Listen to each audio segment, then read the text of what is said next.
Hey, welcome to my YouTube channel. My name is Damon. I'm known as the BraveHeart Mentor, and I'm here to raise the brave in you. So don't forget to hit subscribe if you've not subscribed yet to my podcast. That way you're the first to get tips and tools, techniques, and of course, free resources. I want to help you reach your goals and achieve your dreams. Are you ready? Come on, let's get brave. Good to be with you again, you brave-hearted women. Thank you for joining me.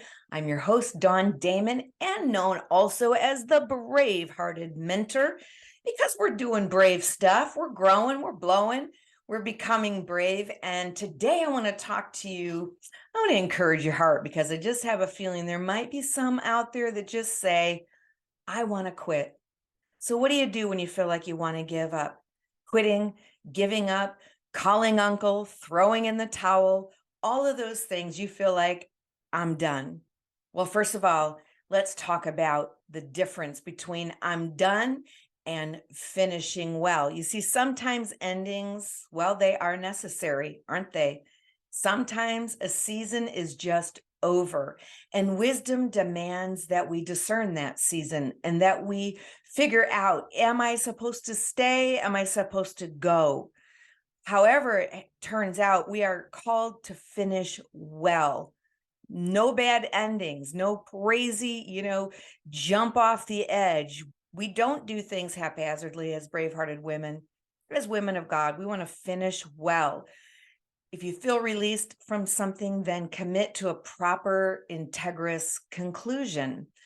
But think about, if I want to quit a job, if I want to quit a relationship, maybe I want to quit an eating program, a commitment I've made. I want to quit school. I want to quit church. Discern your season, get some wisdom, get some counsel, talk to some advisors that you trust, get an informed and predetermined decision. That's what will help you finish well. Stay away from the rash, instant, impetuous actions. But if it's something more serious, I want to quit a bad habit, I want to quit sin, I want to quit this addiction that I'm caught in, I want to definitely quit this illegal behavior, or maybe you want to quit life altogether, get immediate help. That's not what I want to talk about today. Because if you're there, I guess no one knows how desperate you feel and how deep in over your head you are, or how you feel. And you're probably trying to go it alone. You're probably trying to handle your issues all by yourself. Never good. In fact, the desperation that you feel actually does come from trying to deal with your issues and your problems without any support and all by yourself. So that's the disclaimer to this, that maybe your season is done and you need to finish well, or maybe you're in a really desperate place and you need to get some help. But today, I'm talking about those that want to give up on their goals, on their dreams, those that want to give up on living large and you're just willing to accept average. You're going to give up on personal growth and development, your pursuit of greatness in God. Maybe you've been chasing something and you're just tired and you say, I'm done. Or you're repairing something, you're restoring, you're mending, you're coming back from a dry spell, a season of financial reversal, or a desert place. You're coming back from exile, a disappointment or discouragement, a cutback season. Sometimes, how many know God will cut back, prune, purge, and now you're rebuilding. Something in your life needs fortifying. Maybe you're rebuilding your marriage or your career. Maybe you're rebuilding your body, your finances, your reputation, whatever it is. Friends, here's the answer to that. We don't quit. We don't quit. We are called to endure and persevere and remain steadfast. My word for the year, steadfast, because you have a worthy and honorable goal. But sometimes we get to the place where we just think we want to be done. We want to throw in the towel. Let me tell you a few reasons why you get to that place. The first one is obvious. You get tired. Fatigue sets in. And when you want to give up, sometimes it's just because you're tired. My granddaughter is running track, smashing all the records. Maybe I shared this before, I don't know, but I was at the track meet and there's this little dude and he was running and he came around the corner and it was like he discovered for the first time, what, we're running hurdles? I mean, he knew he was running hurdles. These are 12 and 13-year-olds who are learning to maneuver their body, and you got arms and legs flailing everywhere as they're, flailing and hurling themselves over these hurdles. But this little guy, he was coming in last place. You could see the discouragement on his face. You could see that he didn't feel like he was doing well, and he was tired. And he got to the last hurdle and he just like stopped in his tracks and looked at the audience, shook his head, no, like not today. He just wanted to quit. He wanted to be done. And sometimes we are just done. Tired has a language all of its own, doesn't it? Fatigue will speak to you. You're tired when you start to complain, when you're feeling overwhelmed. You're tired when you start using the vocabulary of always and never, or you feel alone. I'm in this alone. Nobody's there for me. In the 12th step, they call it HALT. HALT. Never make a decision when you're hungry, angry, lonely, or tired. Because if you take yourself too seriously when you're hungry, angry, lonely, or tired, you're about to make a bad decision, or you're going to act out in a way that's not well for you. It's not going to end good. So it's just stop, just halt. You're not in a good place. And sometimes, hey, we're just tired. You want to quit because maybe you're just physically tired. Let's talk about that for a minute. If you're physically tired, get some sleep. Go to bed. God's mercies are new in the morning. Take a self-care day. Did I just really say that? I did. Take a self-care day because sometimes you do truly need it. But sometimes it's just mental fatigue, and mental fatigue or exhaustion of the soul that will mess with you, won't it? You get weary from, I think it's warfare or battle weary. Your mind is just being palmated. It's being beat up. Let's go with that, with demonic suggestions and devilish whispers. And maybe those around you are naysayers and problem identifiers, and you're not feeling supported. Well, you want to quit when that happens. And one of the tactics of the enemy, of Satan, is to wear us down, to chip away at our soul and bring us negative news and disappointments. The Bible even says in Daniel 7 that he shall speak great words against the Most High and weary out the saints.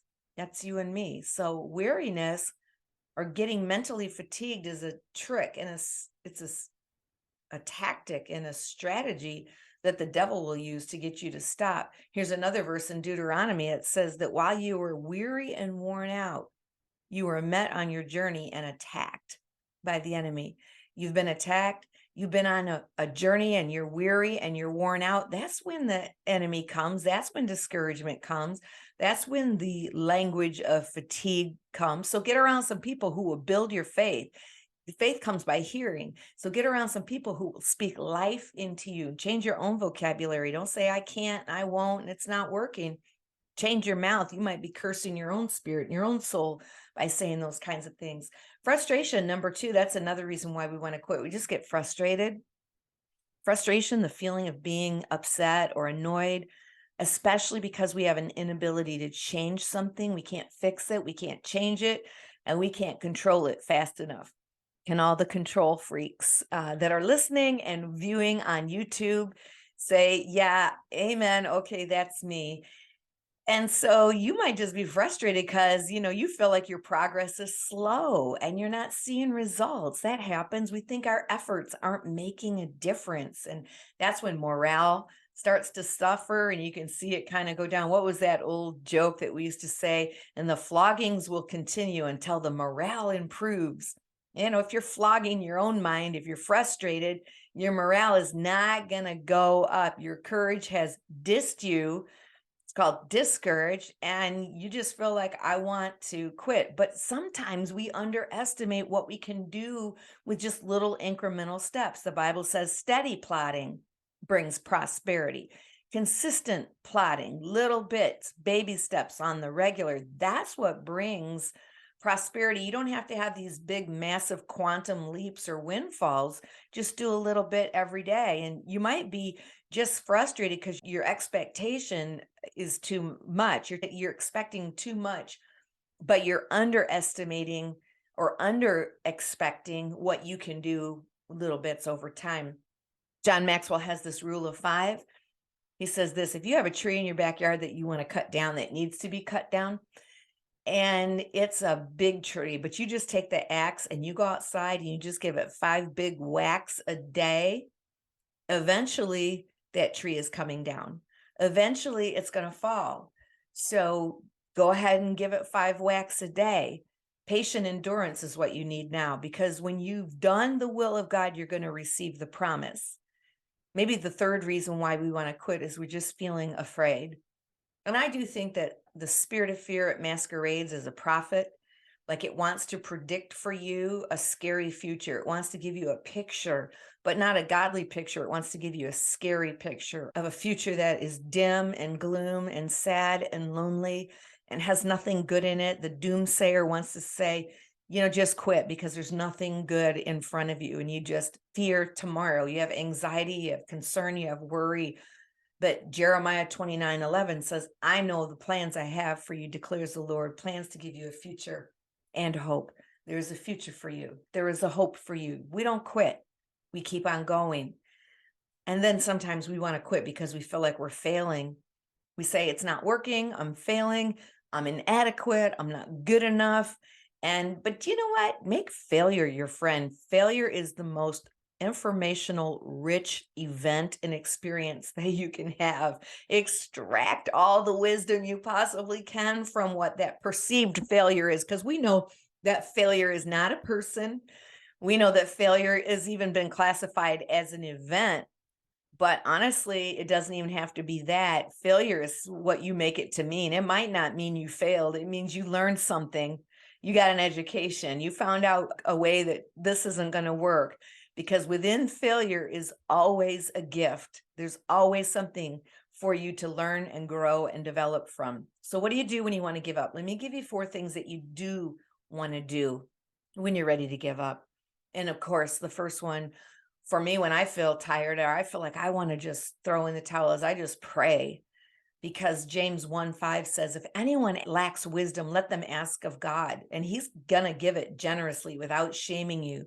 He will give you wisdom. He will lavish wisdom on you. So ask God, get some supernatural favor. How am I supposed to do this, God? What's the strategy? Inquire of God. He'll show you, he'll give you that wisdom. And the second thing to do is find a new strategy.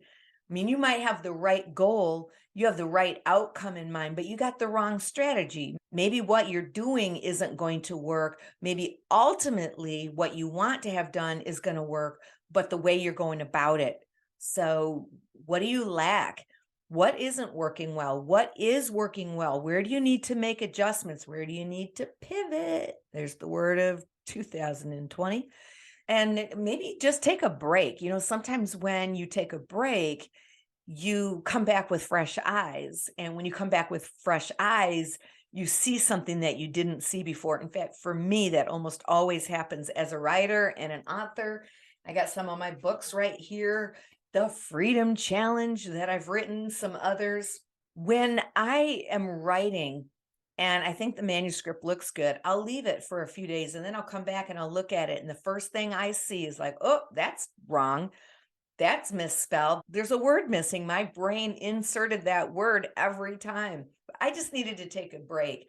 If you're stuck or you're up against a wall and something's not working, hey, take a break.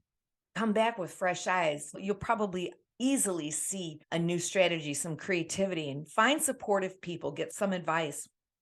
We used to say when we were entrepreneurial spirits starting a church, we would say, if we weren't the pastors of this church and someone else came in and took over this church, what would they do? And then we would mention a few things that we're pretty sure that they would do. And then we'd say, well, let's walk out that door, come back in, and let's do that thing. So what would someone else do in your space? Do that. The third thing that we need to do is just get a new focus. So again, get your eyes off of what's going wrong and even how you feel about what's going wrong. Because I want to tell you, there's 4 laws of focus. And if you're looking at the wrong thing, listen, the 4 laws of focus, so what I focus on, I find more of, or I draw more of it to myself. I attract more of it. What I focus on becomes really large, just takes over all the space in my mind. That's all I can see. What I focus on becomes real. It feels real. And my body and my brain doesn't know the difference between what I'm living up here and what I'm living here. And what I focus on, I become. So be careful what you're focusing on. And then maybe help someone else. Get your eyes off of you and start serving and being a contributor to someone else in need. Because that's when you get your eyes off and you get a new focus and a fresh focus. I just mentioned it before. You're going to come back and see things differently. And then finally, I'm going to leave you with this last one. You need to ignite a new fighting spirit. You do need a comeback spirit. You need to dig down deep, find your grit and your glitter. You need to find your fighting spirit. You need to come back. And the way you do that is to connect with your why. Why is this important to you? Why did you have this goal to begin with? Visualize your success. What does it feel like to reach this goal? How is it changing the lives of those you love and impacting those around you? What happens to you? How much more health do you have? How much more finances do you have? How is your relationships better? How is your body stronger and healthier? Whatever it is, connect to your why. And then remember your past victories and motivate yourself to add this victory to the list too. Because you know how you felt when you smashed that last goal. You know how it was when you didn't think it was going to happen.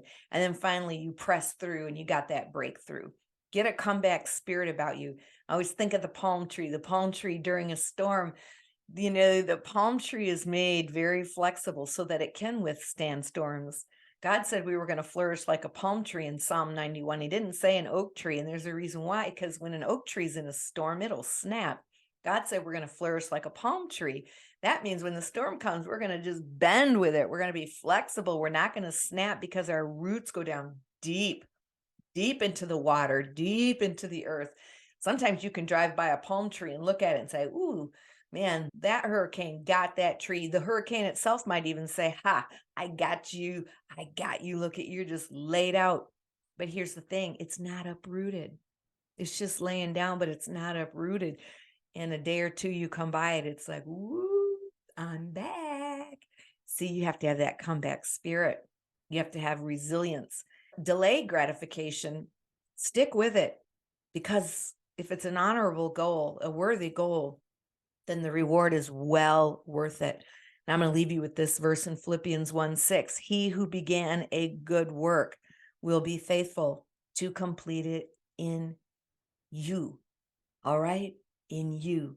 That's the truth, brave-hearted sister. Don't give up. Don't quit. Don't throw in the towel. I'm going to say it again. If you're in a desperate place, I want you to get some help right away. Tell someone, a trusted friend, an advisor, a pastor, a counselor, a medical professional. Don't go it on your own. And remember, if you're feeling tired, really emotionally and physically tired, it's because you're trying to do it all by yourself and you weren't created to do that. If your season is done and you know you've sought the Lord and you've asked him and you feel a release in your spirit, then finish well.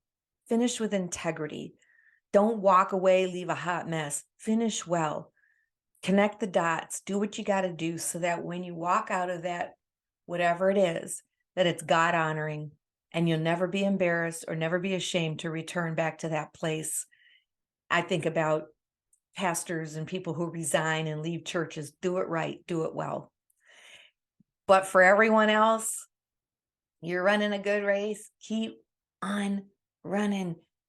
Don't you quit. You got to keep going. Okay, that's what I have for you today. Hey, I want to give you a free gift. If you have not downloaded my ebook, Ignite Your Confidence and Soar with Self-Esteem, then you need to get that free gift. And you can catch that by just clicking on the link there below. And if you need a little coaching and you need some help and you're stuck, my intellectual property, my journey for you, my coaching program for you is exactly what you need. Just get the free gift and then you'll get an opportunity for a strategy call with me. I look forward to meeting with you and talking with you. That's what I have for you. Thanks all for who are watching on YouTube. Don't forget to review me, like me, and send this podcast to someone so they can listen to it. If you love this podcast and you want to see it elevated in the rankings, I sure would. Help me out. Write me a review.